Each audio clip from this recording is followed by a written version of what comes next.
En este vídeo vamos a explicar muy rápidamente cómo calcular potencias de números enteros. A la hora de calcular potencias de números enteros vamos a tener que distinguir dos casos.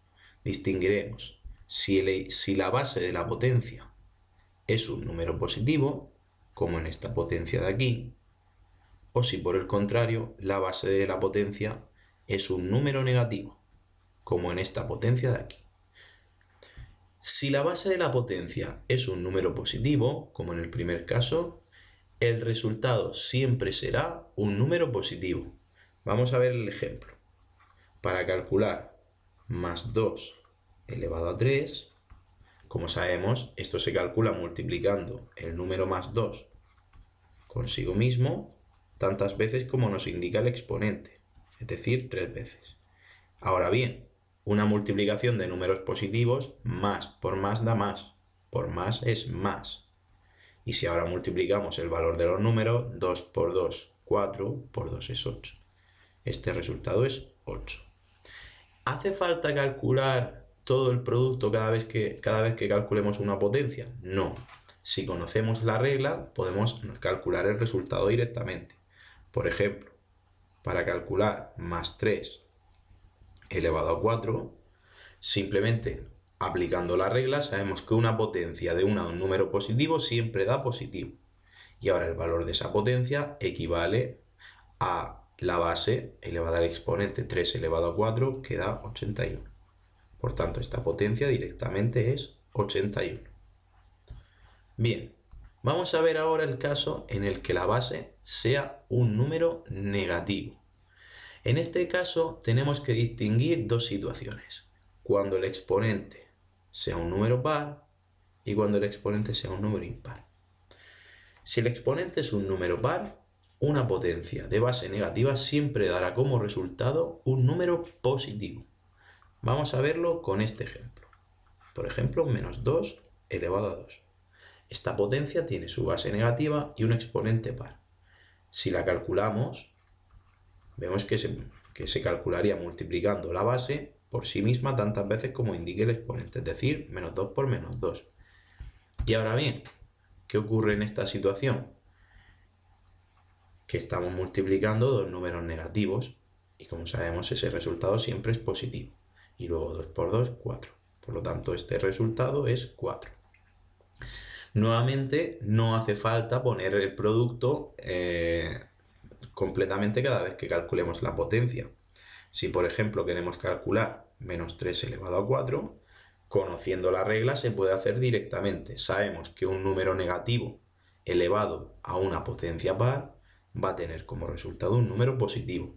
Y el valor será el valor de la base elevado al exponente. 3 elevado a 4, que en este caso es 81.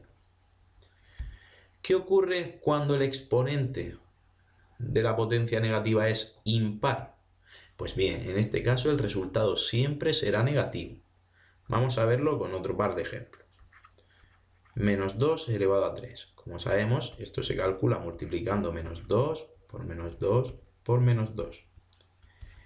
Ahora la situación ha cambiado. ¿Por qué? Porque en este producto, esta primera parte de aquí, negativo por negativo, es positivo. Y al multiplicar este positivo nuevamente por un negativo, más por menos se queda menos. Por eso una potencia de exponente impar de un número negativo siempre dará negativo. Y el valor será 2 por 2 por 2 menos 8. Al igual que en los casos anteriores, no hace falta expresar todo el producto. Conociendo la regla, yo sé que siempre que tenga un número un número negativo elevado a un exponente impar, el resultado será negativo. Y el valor será el valor de la potencia 3 elevado a 3, que es 27. ¿De acuerdo? Por último, me gustaría mostrarte un pequeño ejemplo para llamar tu atención sobre un caso particular. Ya hemos visto, por ejemplo, que la potencia menos 2 elevado a 3, por ser un exponente, sería menos 2 elevado a 4, por ser de base negativa y de exponente par, va a tener como resultado un número positivo. y el valor será 2 elevado a 4, que en este caso es 16. Por lo tanto, esta potencia da 16. Ahora bien, no debemos confundir esta situación con esta otra potencia de aquí, menos 2 elevado a 4. No confundir. ¿Por qué? Porque no son en absoluto la misma potencia. Recordemos que en el primer ejemplo hemos de multiplicar por sí mismo 4 veces el número entero menos 2. Hacíamos menos 2 por menos 2 por menos 2 por menos 2. Y al aplicar la regla de los signos obteníamos un resultado positivo. En este caso, únicamente hemos de multiplicar 4 veces por sí mismo el número 2, ya que el signo menos no se encuentra afectado por la potencia, está fuera del paréntesis. ¿Cómo sería esta potencia? Menos, porque ya lo tenemos, y luego multiplicamos 2 por 2 por 2 por 2, que sería menos 2 por 2, 4, por 2, 8, por 2, 16. Como vemos, se obtienen resultados completamente distintos.